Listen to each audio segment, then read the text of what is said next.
안녕하세요, 월시코치입니다. 오늘은 잠시 우리가 예배 중에 어떤 노래를 불러야 할지에 대해서 조금 더 이야기하려고 합니다. 오늘의 이야기를 하면서는 잠시 우리가 하는 주일 예배의 모습에 관해서 함께 생각해 보는 것이 좋을 것 같습니다. 지금 우리 예배, 특히 주일 예배의 모습은 참으로 다양합니다. 보통 전통적인 예배라고도 부르는 예전이 있는 혹은 예배에 정해진 어떤 순서들, 그리고 형식들, 그리고 찬송가, 성가대가 중심이 되는 그런 모습이 있습니다. 그리고 현대적인 예배라고도 부르는 예전이 거의 없는 형식을 거의 뺀 성가대보다는 찬양팀이 주도하는 모습도 있습니다.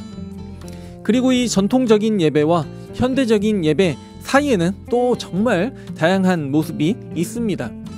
찬양팀이 준비 찬양을 하고 내려오면 그 다음에 예배를 시작한다는 말로 예전적인 순서가 진행이 되거나 예배 순서의 전반부와 마무리에만 찬양팀이 인도를 하는 그런 모습도 있습니다.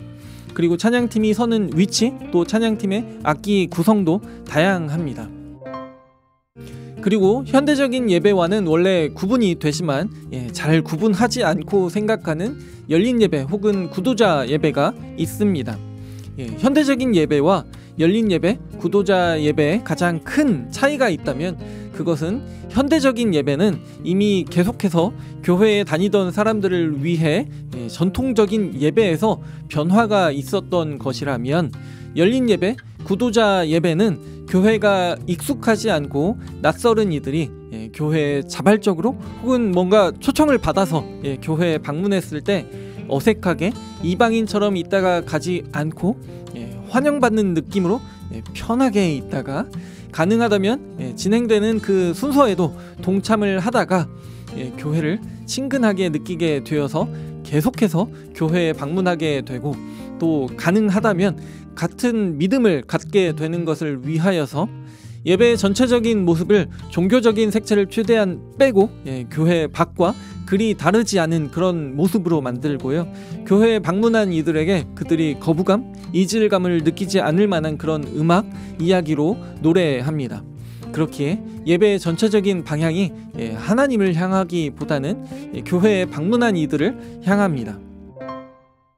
그런데 현대적인 예배를 열린 예배라고도 부르는 우리의 현실처럼 현대적인 예배에는 이런 열린 예배, 구도자 예배의 모습이 섞여 있습니다.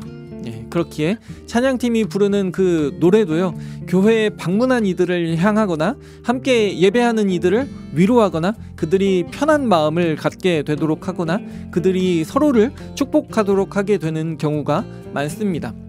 그러나 지난 영상에서도 말씀드렸던 것처럼 기본적으로 찬송은 예배 모임 가운데 함께 하는 이들, 함께 예배하는 이들을 향하지 않습니다.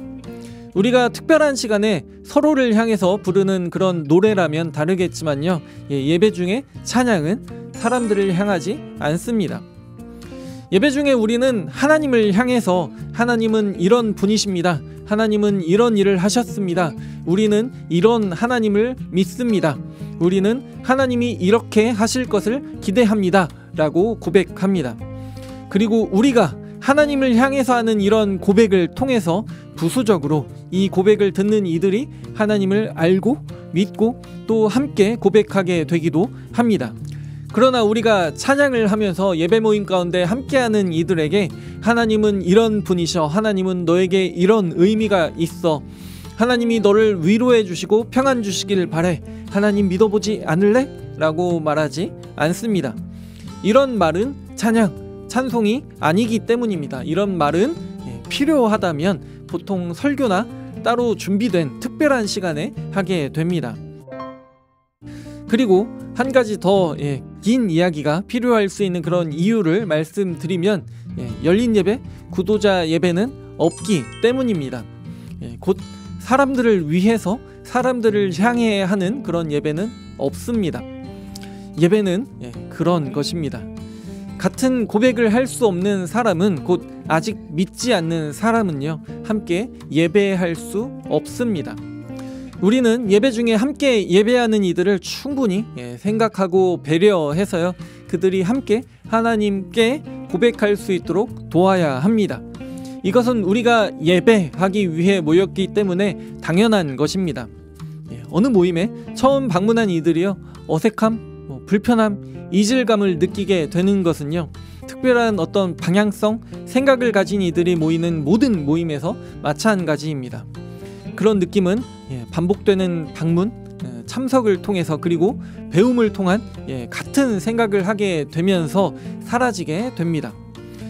우리의 예배 모임에 처음 방문한 이들이 그저 그냥 편하게 느끼고 어떤 어색함도 느끼지 못하고요, 어떤 별다름도 느끼지 못한다면 우리는 어쩌면 우리가 특별하게 가지고 있었던 그런 이야기, 우리가 특별하게 하고 있었던 그런 고백, 우리가 가지고 있어야 하는 그 어떤 모습을 잃어버린 것일지도 모릅니다. 예배의 찬양, 예배 중에 부르게 되는 노래는 분명한 초점을 가져야 합니다. 곧 우리는 예배 중에 하나님을 향해, 그리고 하나님에 대해 고백합니다. 예배 중에 우리는 앞서 이야기했던 것처럼요, 하나님을 향해서 하나님은 이런 분이십니다. 하나님은 이런 일을 하셨습니다. 우리는 이런 하나님을 믿습니다. 우리는 하나님이 이렇게 하실 것을 기대합니다. 라고 고백합니다. 우리는 여기에 관한 말을 하고 노래를 부릅니다. 그리고 설교를 통해 여기에 대해 더 알아갑니다. 그렇기에 찬양은 회중에게 말하는 것, 그리고 교회에 방문한 이들에게 전도하는 것을 목적으로 하지 않습니다. 예배의 찬양은 하나님을 이야기하는 그 내용과 하나님을 향하는 그 방향이, 곧 전체적인 초점이 분명해야 합니다. 여기저기 더 설명이 필요하지만요, 오늘은 여기까지 일단 말씀드리겠습니다. 어려운 이야기 혹은 불편한 이야기였을 수도 있지만요, 오늘의 이야기가 예배 중에 부를 노래를 선곡하는 데 도움이 되기를 바랍니다. 저는 또 찬양과 찬양팀에 대한 이야기로 돌아오겠습니다. 구독, 좋아요, 알람 설정 부탁드리고요, 또 공유도 부탁드립니다. 하나님의 평강이 함께하기를 원합니다.